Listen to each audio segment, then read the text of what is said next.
Good morning, children. Sairam.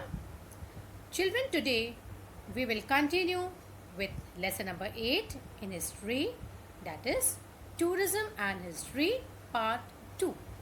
Children, in part 1, we had discussed what is tourism. Now, children, tourism can be defined as traveling to visit places in distant regions for a specific purpose. Now, children, people they used to travel for pilgrimage, they go to fairs and festivals, then for trading purpose, for good education, in search of a renowned teacher.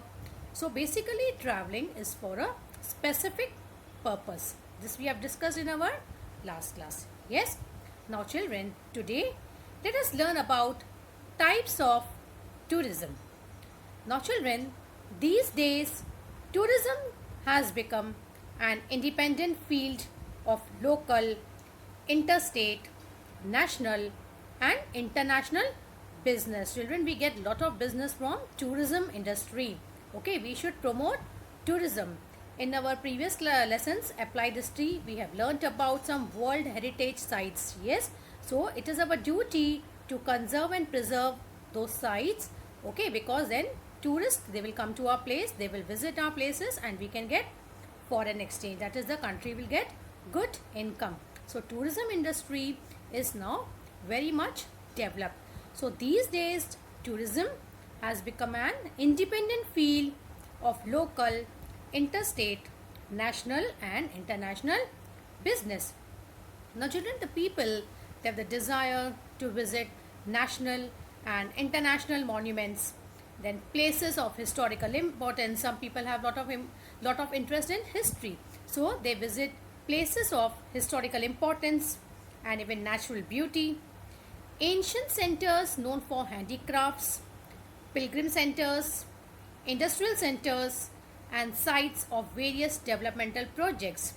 All these they promote tourism. So children, people they have a desire, they have a wish to visit to many places. Okay, places of historical importance.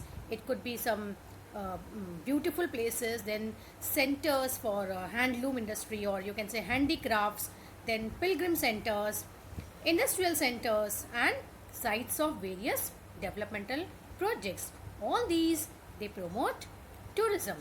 So children, as I told you now that people they like to visit the places of historical importance. So children, some important museums in India, so people they visit to these places, those who have interest in that. Okay, then next is about pilgrim centers. As I told you that people they used to go for pilgrimage also. Yes,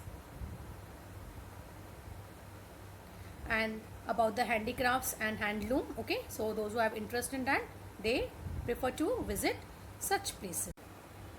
Now children, tourists from all over the world they wish to visit natural and man-made sites which offer a delightful and awe-inspiring experience to them.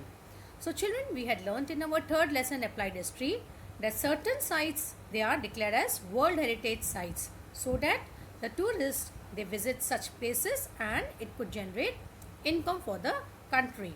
So children, tourists they are interested to visit the natural and man-made sites. Yes, because it offers them delightful and awe-inspiring experiences. So children, the places like snow-capped peaks, then beaches, pristine jungles, these places which were neglected previously, now they have become important locations of tourist interest.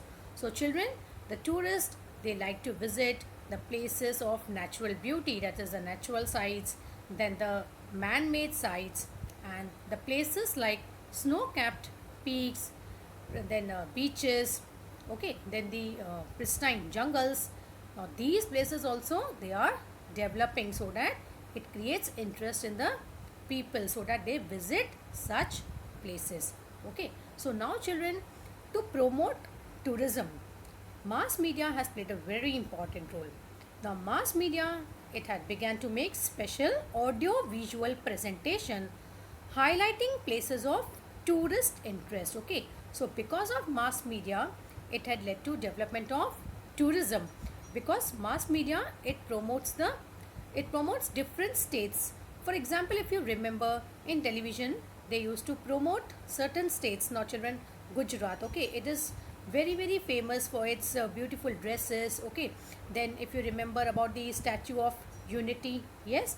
Then Kerala, City of God. So they are promoting certain states so that tourists, they visit such places, okay.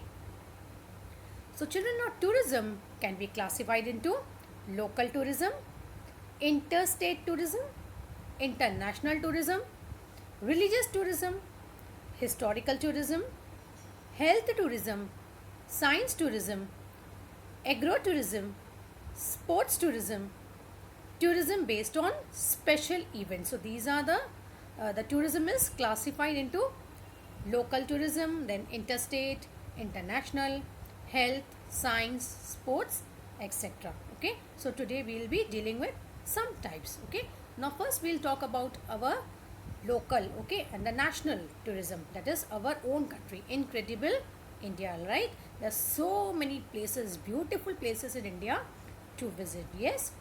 So local and interstate tourism. Now children, if you see, basically this kind of tourism, that is the local and interstate, it is not very overwhelming, not very exciting, because it is within one's own country. Yes.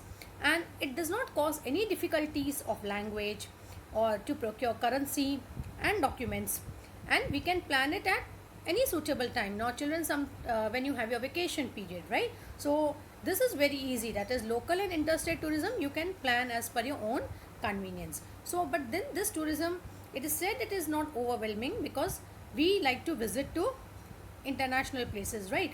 But children, remember, in your own country there are beautiful places not less than these all international places, okay. So we should first know our own country. Yes. But it is said here that it is not overwhelming because it is in your own country.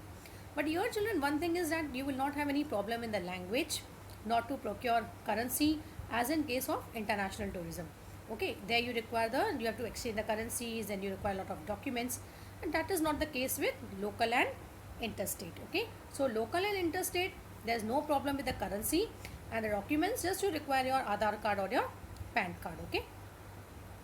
Now next is international tourism. Now children, international tourism also, it has become easier to travel now because of easy availability of number of options of railway, marine and air transport. So we have lot of options available for international tourism, that is railway, then marine and air transport.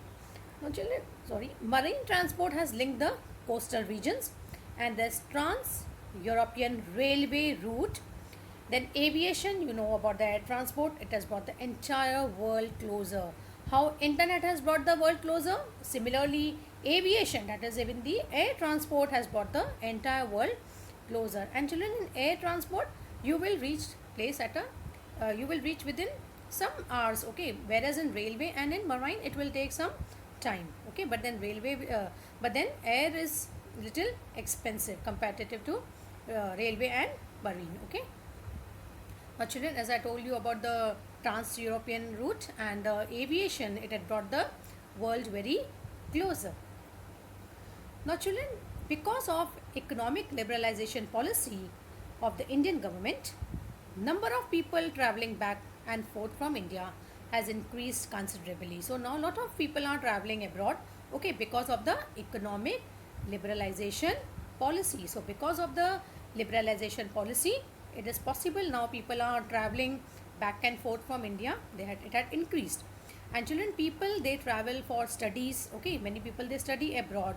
Then we travel for relaxation, sightseeing, professional assignments, sometimes there are meetings or conferences, okay, and also for shooting also, okay, shooting of movies, yes. So they visit international places. But then in international, you remember, you have to get the currency exchange, okay, of that country where you are visiting, and you require a lot of official documents, that is passport, visa, all these things are required, okay. So children, when you travel international, it could be for education purpose, and as I told you, it could be for making movies also.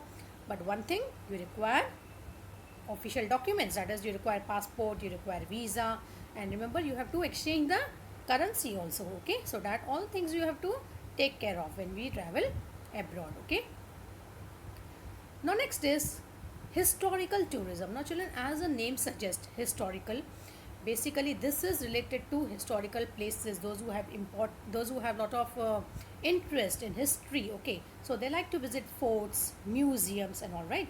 So this type of tourism is popular all over the world, and tourist tours to historical places are arranged to satisfy people's interest in history. As I told you, those who are interested in history, they like to visit such places like forts, or you can say museums, etc. Okay, so this type, that is historical tourism, is very popular, and it is tours are arranged, okay, to satisfy people's interest in history. So children, in this context, we have to note the name of Gopal Neelkant Dandekar.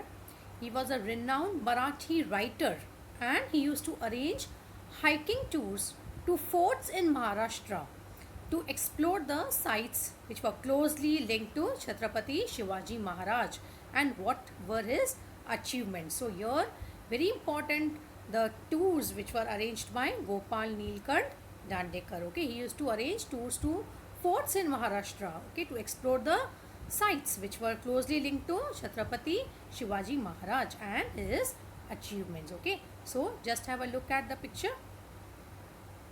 Okay, and then he used to arrange the hiking tours for the places which were related to Chhatrapati Shivaji Maharaj.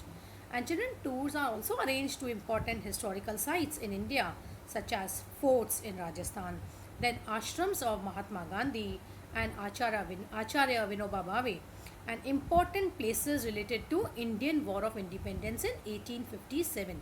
So children, there are tours arranged, okay, about the historical sites such as the forts in Rajasthan, then the ashrams, okay, of Mahatma Gandhi, Acharya Vinoba Bhave, and also the places of where the Indian War of Independence, okay, all the weapons and all the weapons and whatever the costumes, that is all kept in the museums, and also people used to visit such places. Okay, now children, in your textbook, do you know question? This is also very important, box type questions.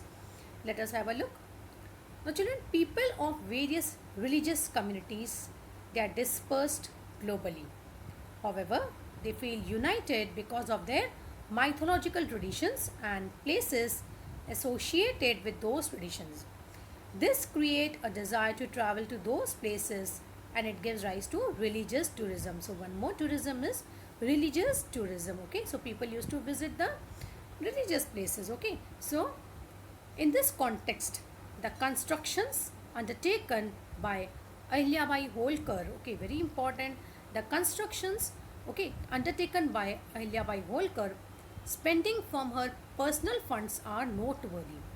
She wanted to provide good amenities on the pilgrim routes like Char Dham Yatra and 12 Jyotirlingas. Okay, so Ahilyabai Holkar, from her personal funds, she used to provide good amenities to the tourist, okay, that they get good food and all. Okay, on the pilgrim routes they should have proper rest. Okay, and such as Char Dham Yatras and 12 Jyotirlinga. So she had spent from her own pocket. Okay, so she wanted the pilgrims, those who are visiting such places, okay, for Char Dham Yatra or 12 Jyotirlingas, they should get all the facilities. So she used to take care of that. Okay, so just have a look at this Char Dham and the 12 Jyotirlinga. So she used to take care of the tourists, that is the pilgrims, those who are coming to visit such places, they should get all the amenities. Okay, so children, today we had discussed about the local, interstate, then we had learned about the international tourism, historical tourism and